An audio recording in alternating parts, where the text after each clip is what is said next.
I went to a clinic yesterday on how to trim or prune a climbing rose on an arbor. I found lots of great videos on pruning climbing roses on a wall or a trellis, but not for an arbor. And so I was unsure how that information translated into trimming one on an arbor. I came back gung-ho on doing it and jumped right in and got overwhelmed almost immediately and went to the simplest task and just worked on defoliating. According to the master rosarians, the first step is to remove all your ties. So one of the other things he talked about was not using this plastic tie, but instead to use just plain jute rope. It was softer and it decays nicely and you can get it off nice and easy. So far, this is what I've removed, all the plastic twine or rope that I used. I think this stuff is okay because it's relatively soft, but it isn't compostable. I learned pretty much that I did a ton of newbie mistakes. One of the primary ones was attempting to weave the canes in and out of the lattice. Your best bet is to lay or attach the canes to the outside. When the master rosarian did her cutting, she actually pulled the entire plant away from the arbor, worked her way from the base up to the top, cutting back everything to just the canes she either wanted to train to be new canes that would be rose producing canes, or cut them back all the way to the main cane or to about 2 inches so that they could produce new additional canes. Purple canes are the best. These are the newest canes, so this would be a purple cane here. Green canes are next because they are the next newest, and then as they start to turn brown, they are aging, and you want to cut out the canes that are 3 to 5 years old. This spot here, this is canker apparently, and there's a fungus growing in here, so you really want to cut below this, somewhere below this, so that you don't let it continue making its way down the plant. Defoliating the rose made it possible for me to see the structure and start contemplating what type of cuts needed to be made. A few of the key things I learned were crossing canes are okay, unlike fruit trees. When possible, you want to snake canes up the arbor because it's lateral canes that produce buds, and the vertical canes contribute to growth.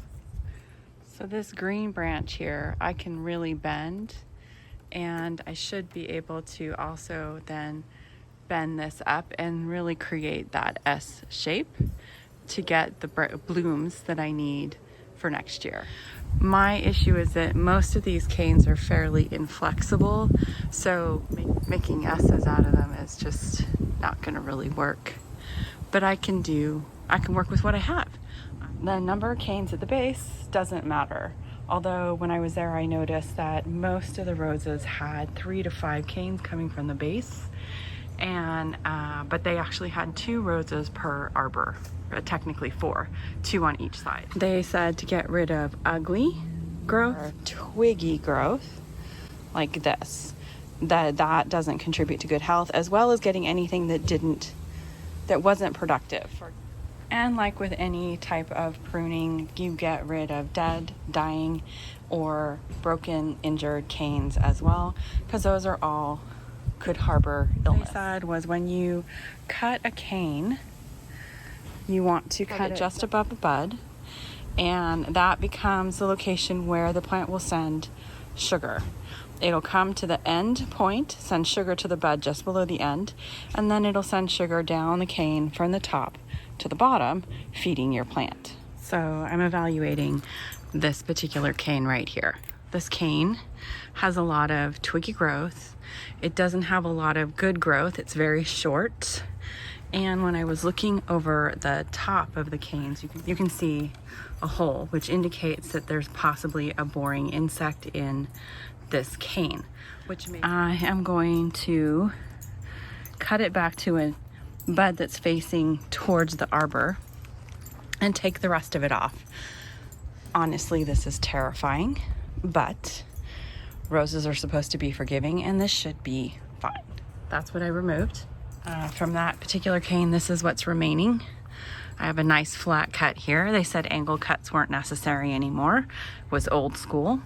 And I cut this twig back to here because there's an inward facing bud. There is another inward facing bud here, so I could trim it down a little more. That seemed to be generally what they did, is they trimmed from 2 to 5 inches at the most. All the lateral branches were pretty short. This year I'm going to try the jute twine that they use in the garden that I visited. Other things they talked about was picking one cane and working your way up the one cane at a time. And you can tie more than one cane with the twine, but to work it your way up. I'm close to being done. I have no idea if I've actually done this correctly. You can see here that I did some S's, so you can see the S shapes, trying to create that lateral branching so that I'll get blooms. And then for these few remaining canes that are way up here, I'm gonna make these new leaders because they're on canes that aren't looking so great right now. So maybe next year or the year after they would need to be replaced. I am done with the Climbing Rose Arbor pruning. As you can see, there are no more wild canes anywhere. And I have tied many canes in the S pattern on both the outside and the inside. So I'll throw in some pictures of what this looked like this last year and how the center kind of was empty. And my goal by S-ing all of this is to fill that in. The last thing I did was go over to these At Last roses and prune them as well. They're shrub roses and they're beautiful and they have a wonderful scent, but I hadn't pruned them really at all since getting them. So I went ahead and really took them down, pulled out a lot of the twiggy growth, and tried to clean them up quite a bit as well. Thank you for joining me for my garden journey, and I'll see you in the next one.